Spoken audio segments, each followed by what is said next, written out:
कल्याणमधील अल्पवयीन मुलीवर लैंगिक अत्याचार केलेल्या या नराधमाला आज कोर्टात हजर केलं जाईल। आरोपी विशाल गवळी याला कल्याण क्राईम ब्रांचनं ठाण्यात आणलंय।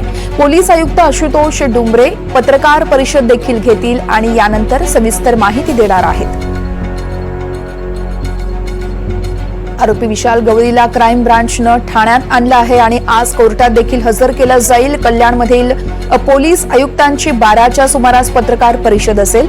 अमजद खान आमचे प्रतिनिधी आपल्याला या संदर्भात सविस्तर माहिती देतील। अमजद, वर्षा, कल्याण पूर्वेतील जे लैंगिक अत्याचार आणि हत्या प्रकरणातील आरोपी आहे विशाल गवळी याला आता ठाण्यात आणले होते आणि त्यात या संदर्भात पोलीस आयुक्त आशुतोष डुंबरे हे पत्रकार परिषद घेणार आहे आणि 12 वाजता ही पत्रकार परिषद होणार आहे।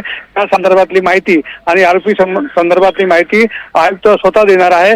त्याआधी कल्याण कोर्टात आरोपी विशाल गवळी ला हजर केलं जाणार आहे आणि थोड्या वेळात आरोपीला घेऊन पोलीस पथक या ठिकाणी पोहोचणार आहे।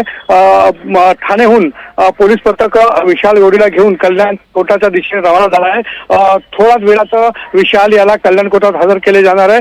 त्याची पत्नी साक्षीच्या देखील आज पोलीस कोठडी संपणार आहे। तिला देखील आज कोर्टात हजर केले जाणार आहे। मात्र या कोर्टात काय सुनावणी होते आणि त्यानंतर किती दिवसाची पोलीस कोठडी आरोपीला मिळते यानंतर पोलीस आयुक्त या संदर्भातली पुढची माहिती देणार आहेत।